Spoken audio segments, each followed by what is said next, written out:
Go.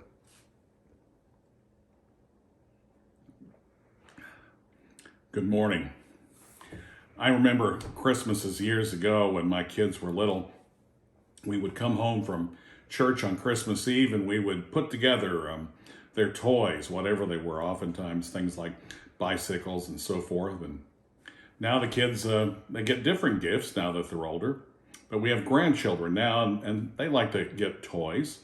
Although my 7-year-old granddaughter Keely told her Nana recently that she said, "I'm too old for toys." But whatever they get, I know they'll be excited to open their gifts on Christmas Day. But some of the most important gifts are not the gifts that are wrapped in ribbons and bows that are under the tree. Some of them are gifts that we can give every day to our children. As Cousin Eddie in Christmas Vacation says, these are the gifts that keep on giving.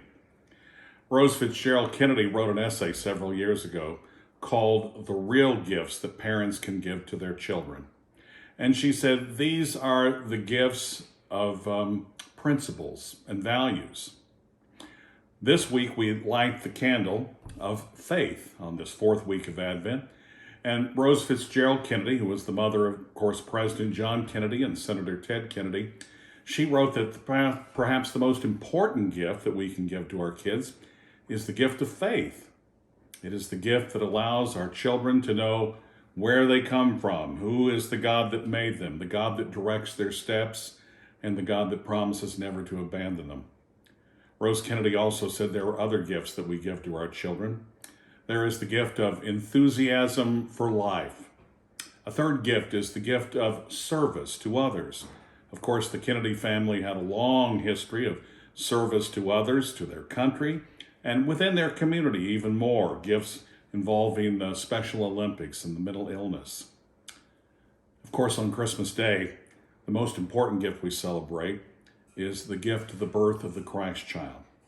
The gift that is renewed every year, the gift that brings with it the promise of hope and joy. I hope you have fun on Christmas Day opening gifts, your children or grandchildren perhaps, the gifts that they open. I hope you enjoy seeing their reactions as they open their gifts. But remember, the most important gifts that we give our children are the gifts that come in the weeks and the months after Christmas, long after the tree is taken down, the gifts of faith, enthusiasm, service.